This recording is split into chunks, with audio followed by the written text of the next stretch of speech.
Alright, so in this video, I'm going to show you how to choose different products, add different products within the Valmar 56 series screen, and also how to fill the hopper. So all of those things are done in this arrow with the hopper in it. It's where we choose different products and name products so that you can save an archive of different species that you plant over time. So let's hit that. So in that hopper is where we would fill. So to fill it, you can add pounds or you can just do a max fill. That max fill is based on your density. Right now I've got a density of 50 pounds in there. It's a 60 cubic foot hopper. So when you do a max fill, it takes your density times the cubic feet. The cubic feet never changes. So as you change your density, the max fill will adjust. Hopefully that makes sense. To add a new product, you choose the lady with the bag. You grab a product. So product number 1, I'm going to rename it Rye. Delete what is already in there. RYE, accept. So now this product is called Rye. And let's say that we want to do another product and name it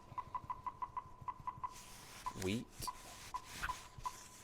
Accept. So this is where we, whoops, I spelled that wrong. This is where we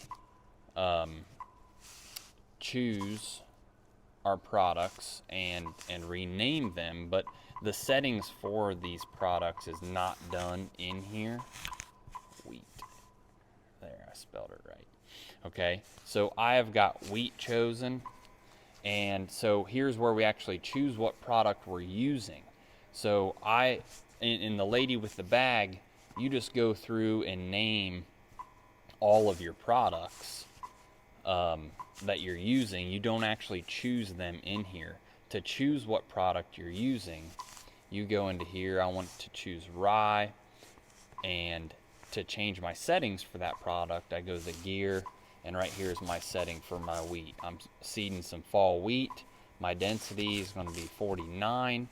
That density changes. I would suggest using a density scale to find that number. So I have wheat chosen. I change my settings of that wheat product in this gear. I change my target rate and all of that, and then I go to calibrate. Once I get this wheat product calibrated, that cal factor will save for that wheat product. So tomorrow I go to seed my rye. I'm going to change from wheat to rye. I go back. I'm not going to seed 130 pounds of rye. I'm going to seed 20. My density of the rye is 50, and my calibration factor of the rye is different from the wheat. So you can go through and you can just hit the lady with the bag and just list out all these products that you're going to use. You know, maybe you use a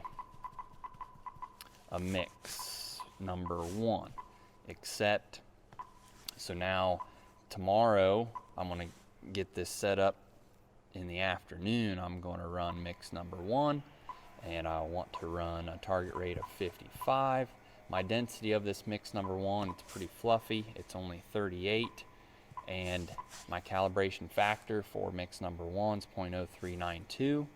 And so we've got all that saved. So the beauty of doing all of this work is when you go to choose that product, your calibration is already done. Once you calibrate it, you of course have to calibrate with that product chosen. You'll go in here and run a calibration, but then as you pick this product over and over, you go back to wheat and you calibrated wheat last fall, it's going to save your calibration factor that you came up with as long as your density is the same. So it keeps and stores all that data for all the products and makes it real easy and handy to switch from product to product. So that's how you do that within the Valmar ISO rate controller.